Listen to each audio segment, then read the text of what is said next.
Hi there, I'm Edward. I'm Johnny, and we're back watching the Hong Kong-Taiwan Friendly Cup 2016. So we have still two Taiwan players and two Hong Kong players advancing to the top four. Yep.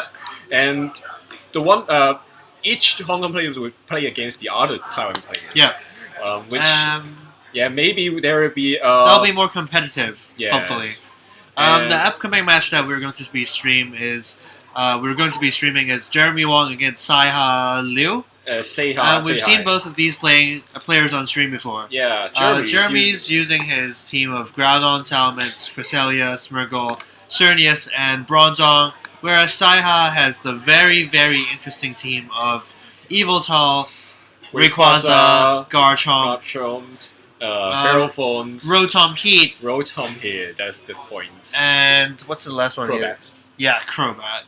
So Rotom is a very interesting pick because it has the assets of the Trick, Hidden Power, Overheat, and the Thunderbolt. As we've seen today, he's holding a Choice Scarf, which allows it to be very, very fast, and potentially trick away any Power Herbs that Cernius are holding. Yes, but on the other hand, Jeremy has a slight advantage on the matchup because he has the assets of Groundons, which could do a very massive damage to either the Yveltals, Crobats, or the Ferrophone. Yep. But of course, it depends on how Jeremy is going to play because the big BC has several types that he can play, several game plans, which highly depends on how he plays.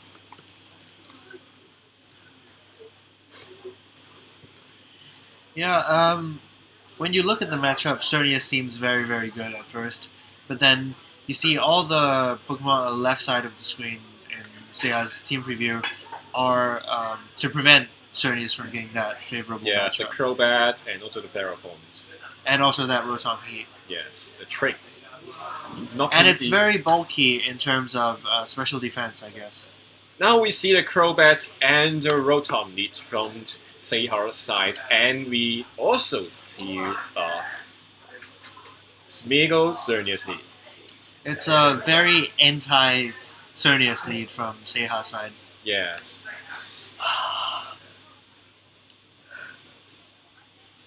Seiya has a lot of options to deal with this Cernius. He can taunt it with that Crobat, he can trick away the Power Herb. Or maybe even Tailwind and set up the Haste next turn. Oh yeah, Haze. And mind you that the Haste could not be blocked by the Crafty Shield. Yep.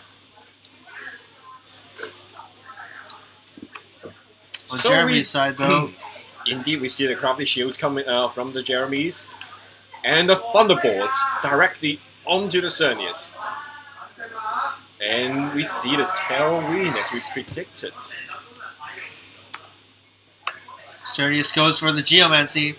But the Haze will nerf the Geomancy next turn.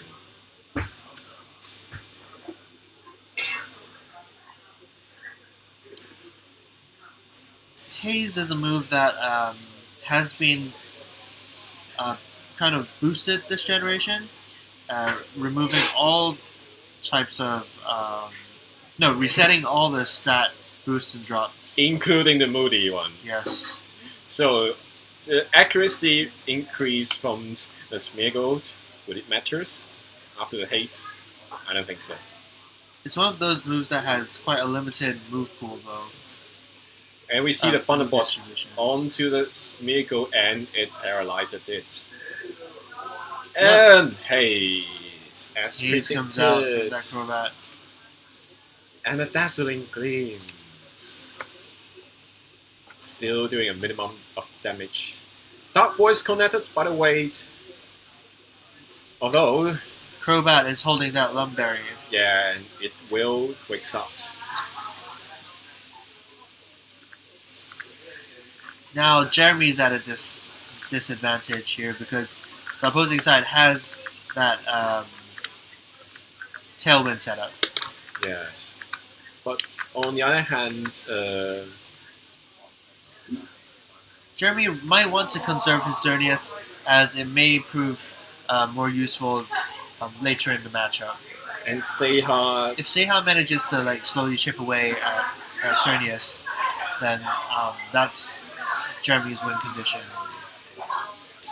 gone. so we still see a switching of Smigo into the Salamence of Jeremy's side. Firing off an Intimidate, and the Cernius is staying on the field, taking the taunt. The taunt is going onto the Salamence. Dazzling Game connects. Yeah, a pretty safe move on Seiha's part, because once a Smurgle is taunted, it doesn't really do much. Yes. Jeremy might have switched in his Salamence to potentially Tailwind to match the opposing Tailwind, but now it's taunted and it cannot do that anymore. It seems that it was quite looking at the replay that Seiha has played against Red Suns earlier today. You can see that Seiha would try to launch a lot of attacks on the Cernius to ensure that his Rayquaza or the Yveltal or the Garchomps could do a fair amount of damage to and the fact that Cernius. Rayquaza and Yveltal both have priority attacks in Sucker Punch and Extreme Speed mean that it does not have to entirely knock out that Cernius to make it a safe play, because it can knock out the Cernius before Cernius actually attacks them. So the Cernius is switch out into the Groudon. And the Salamence Mega Evolved. Rotom continues to sleep. We still see the Super Fant onto the Rayquaza. The Salamence. And a Double Edge should be able to pick up the knockouts of a Crobat. Right. If this Rotom, no. But Yep. this time, there is a problem that the Thunderbolts could knock out the Salamence here. Do you think we'll see a Garchomp? No, it's an Yveltal. Yveltal access to the Sucker Punch, foul plays are very important for Seiha's side. And Groudon is threatened by that foul play. Even with large defense stat, Groudon does not want to take a foul play boosted by Dark Aura straight into its face. Yes. So, Jeremy decided to switch out his Salamence into the Smeagol. Yeah, just in case that Yveltal Sucker Punches into the... Yes, and we see the Thunderbolt onto the Smeagol. That Scarf Rotom hit really annoying. And a very fair amount of damage onto... On the other hand, the Fire Punch still do very good amount of damage. And Cernius finally makes his appearance. Is able to knock out the Yveltal, but on the other hand, Rotom still have this speed advantage in the field. That being said, Rotom Heat doesn't really do much to either of Jeremy's restricted Pokemon. And so... Yep.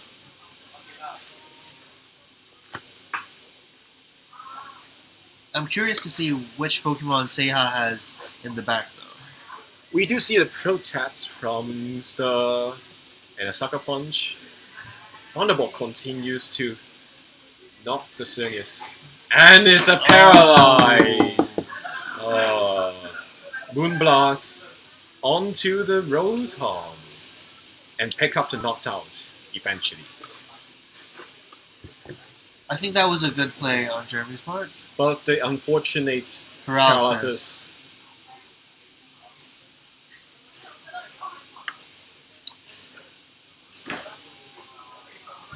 Cernius is probably not in extreme speed range.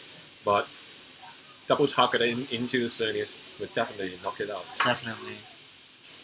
But then, if the opponent double targets into Cernius, then Groudon is free to fire off in Tau. And not to mention that Jeremy still has Salamence. at the back.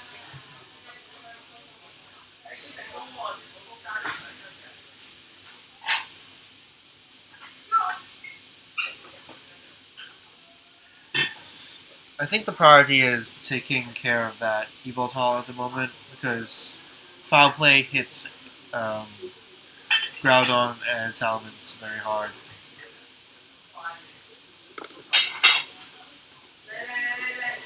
Rayquaza is Mega Evolving, bringing the Delta Streams to the field. The mysterious air currents and the and consecutive protects success. And we do see the foul play into it. Yep. And then Dragon Ascends. Dragon Sand comes out and will probably pick up the KO on this Cernius. Yes. It's really an unfortunate paralysis on the Cernius. Yeah. That being said, Salamence gets a free switch in. And it will be faster than the opposing Evoltol. But this time it's quite interesting because now both Salamence and the Groudon is under the Sucker Punch range, but I'm not sure whether the Salamence could survive the extreme speed from the. We still see the Sucker Punch onto the Salamence. That would seal the games for Seiha. A well played game on both parts, I would say. But that paralysis, 10% from that Thunderbolt, really was crucial for this game. The first turns of Seiha is really good. But in general, the strategy seems to work for Jeremy. Conserving the Cernius and just waiting out until the legendary Pokemon from Seiha Sun come out. Yeah, Seiha tends to preserve his legendary at the back.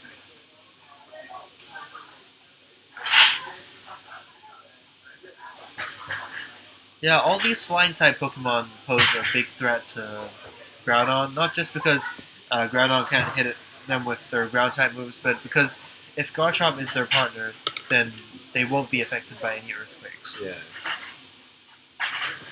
And with only Bronzong on Jeremy's team having access to the... No, Bronzong and Cresselia both have access to Gravity, but neither of these are good in the face of Evoltol. Very tough match for Jeremy, in my opinion. Will he switch this up, though?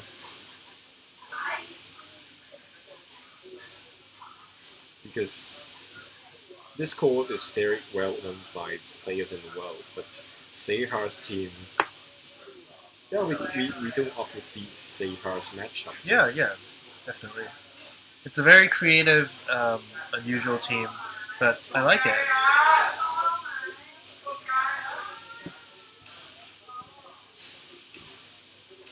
So Will we see Seiha mix things up, though? game he switch up his leads? Is commencing.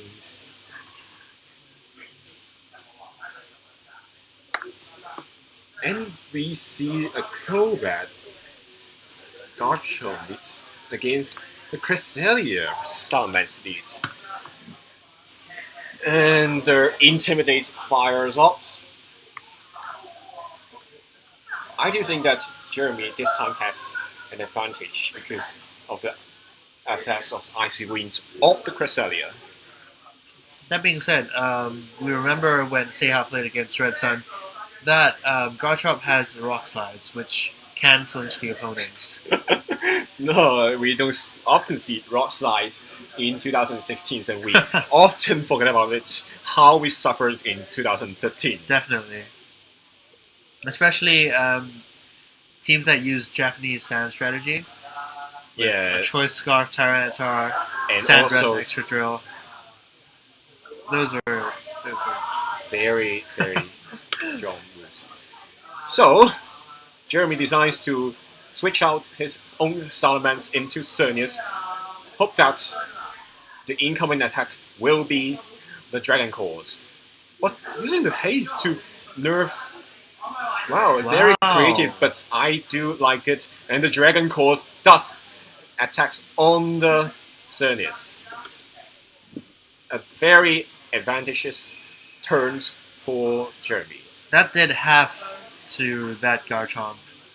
There and makes Garchomps lower than the Xerneas and also the Cresselia.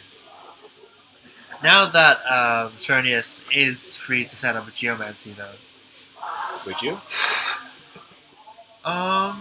It depends on if Jeremy thinks that Crobat will either send up a Tailwind. But we do see the Psychics from Cresselia.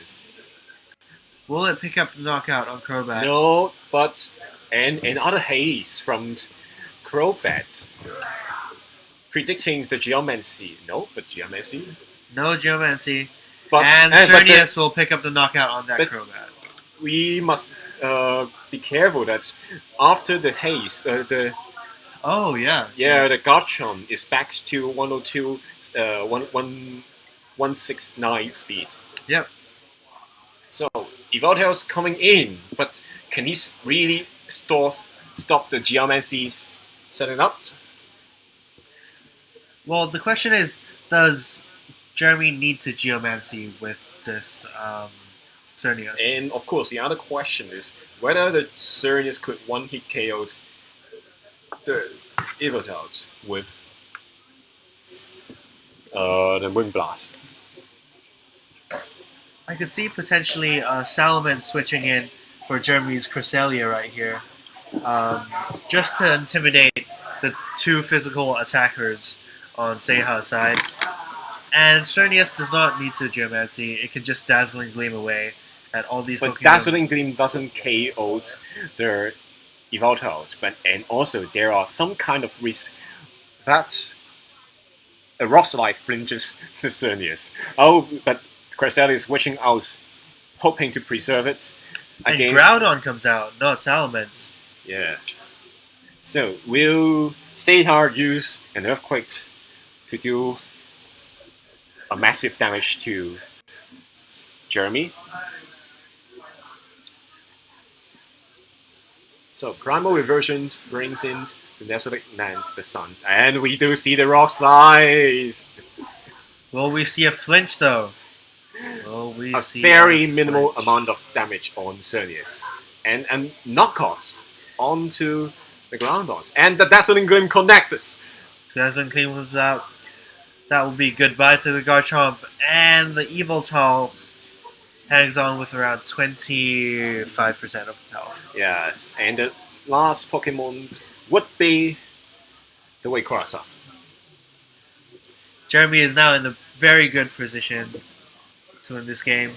But Xerneas still, has a lot of health. Still, there is certain kind of threat because the Dragon Ascent plus the Sucker Punch still threatens the Xerneas. May still threaten the Xerneas. Of course, Jeremy does have his Salamence in the back that he did not Mega Evolve yet. So preserving that Intimidate would prove pretty useful in this situation. Yes. So, we'll be probably seeing Game 3 very soon. A safe play would be to switch in Salamence and... Oh, instead, Wow. he Seiha forfeits. Seihan knew that he wasn't going to win this, wasn't very likely to win this game. So forfeiting does prevent the leakage of information. We're going to game 3. What an exciting match.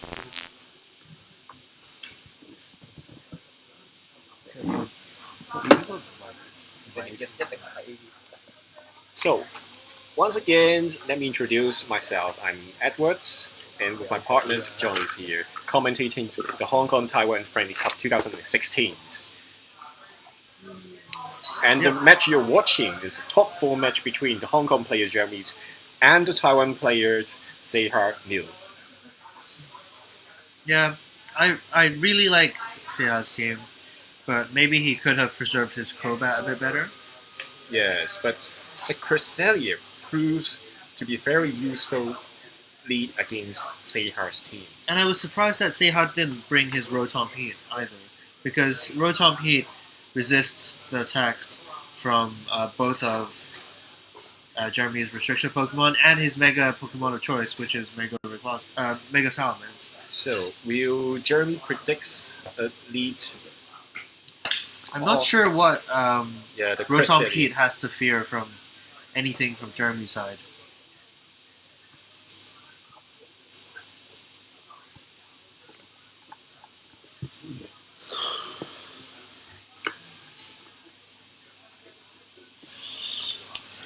YOLO. Right, so we're going into Game 3, the final match of this matchup. Jeremy Wong against Seiha Liu. The winner of So this there's a matchup will go to Crobat and Eviltal.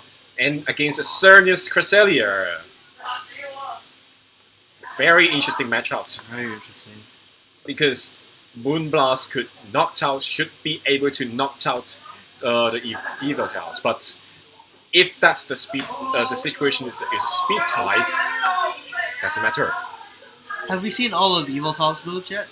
It has knockoff, sucker punch. Sucker Punch, Foul Play is probably his fourth move should be the Protect, because Yeah. I don't think there's a Sword Fest variance under all these plays you have shown. Anyways, we have not seen any special moves from Eviltal so far. Yes. So it's probably not using a Snarl. Yep. Crobat does have the option to either haze away the Geomancy boosts, or taunt the Cernius, or set up a Tailwind on its face. Of course, it does not want to take a Psychic, but then we have seen last game that it does survive from Psychics from And the Cresselia. Icing Wind. Yep. So we do see the switch out from the Evoltals into the Rotom Hit. Yeah, Rotom Hit is a very good. But also, there is a switch out from the Jeremy's side into the Salamence, not wanting to have any damage from the Darkrai. Sorry, the Evoltal. Yeah, Darkrai is not allowed in VGC 16. But if it was, it would be a pretty interesting format. Crobat missed his Super Fang on Cernius, which was huge. As you know, Cernius has a very bulky HP stat, and Super Fang reduces it by half, no matter how much HP you have. So we do see the HP eyes from the Rotom Hit, but were we able to select this turn? Yeah, Rotom has that HP ice, and Salamence is within KO range. Well, of course, a double full chat may be useful for scouting, Yep, definitely. but also it may allows the Crobat to do a free tailwind, but though not too immaterial, not too important at this point. Yeah, Cernius goes back. That's a good move on Jeremy's part, I think.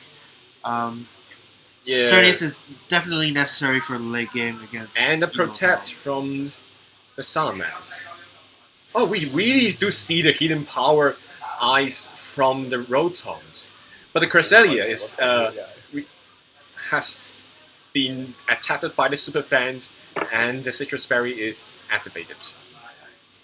Yeah, you see, Jeremy didn't Mega Evolve his Salamence either, because he can conserve that Intimidate to use at a later stage against Rayquaza and Eviltal, if Rayquaza has been brought to this match. Now, there are several options that Seiha could do. It could either use Taunt onto Cresselia. But then Seiha's Rotom Heat is now choice locked into that Hidden Power Ice.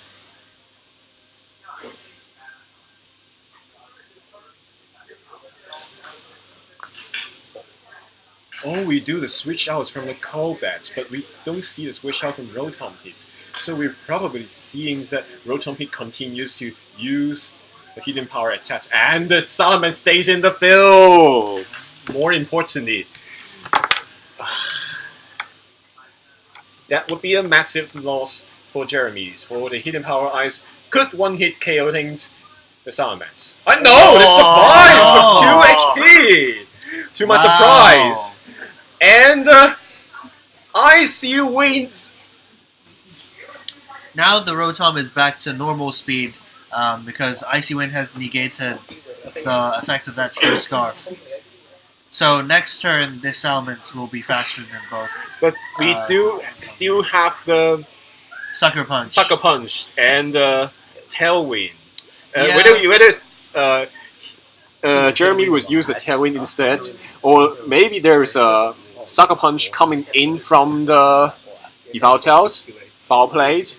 Wow. That's a lot to guess. Yeah, both of Jeremy's Pokemon don't like facing that Yveltal right now. So, a double switch could be possible somehow. But then at the same time, Salamence has the chance to fire off an attack or make that Tailwind play. Yeah, fearing that the Sucker Punch coming into the Salamence.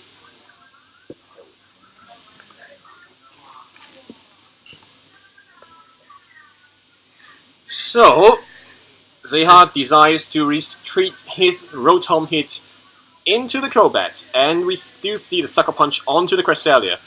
Should be able to knock it out, but Salamence stays in the field, meaning that he's using their Hyper Voice.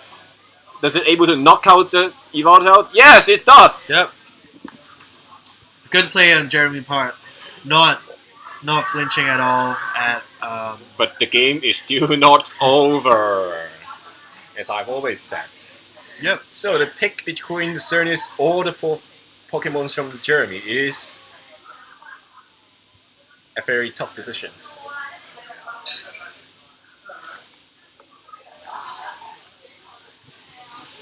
We also haven't seen the last Pokemon from Seha.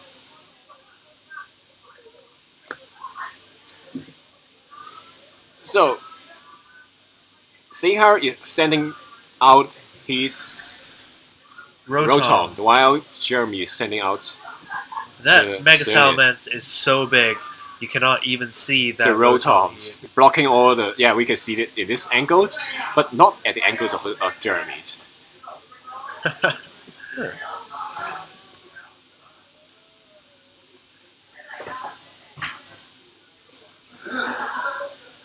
Yeah, we're back to this matchup with those 2 Pokemon that resist Xerneas against the Xerneas. Xerneas does not appreciate being chipped down with Rotom Heat's damage or a Super Fang from that Crobat.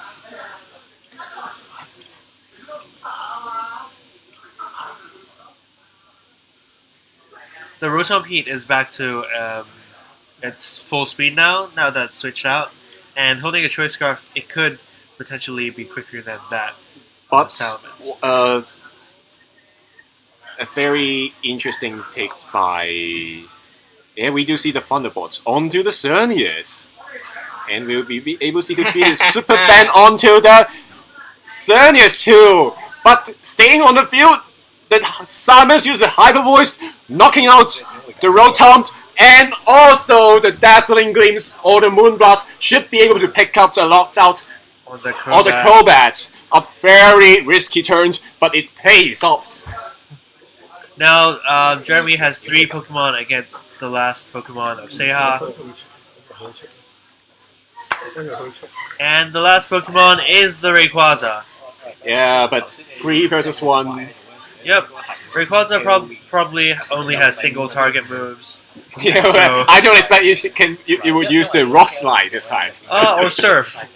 Surf, true, so true. It would probably need Surf to win this game, though.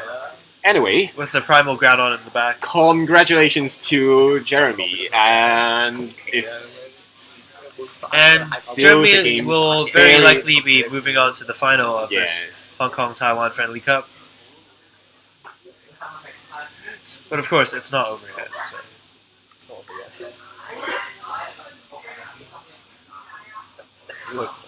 A very risky turn right there, but I it really pays off. like that play. Yeah, Rayquaza makes its final Mega Evolutions, bringing in the mysterious air current to the field, hoping to do its final. Yes, but we still see the Hyper Voice. And the Dragon Ascent onto the Xerneas.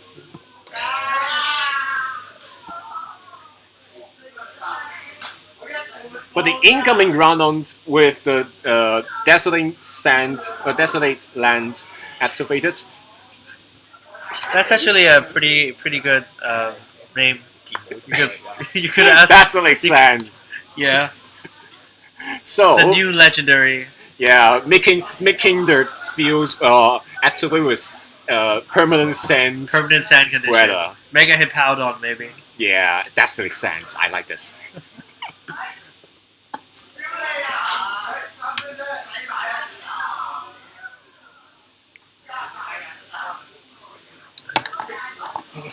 Rayquaza can't really do much right here. A very, very exciting. Very exciting match. and The high-grade Salamence was clutch, especially how it survived that hidden power ice from that. And we Rotom will see Heat. the extreme speed, knocking out the Salamence. We have seen before in the match against Red Sun that that Rotom Heat is capable of OHKOing the Salamence. 偷卡，第三屆冠軍啊！你又走唔到。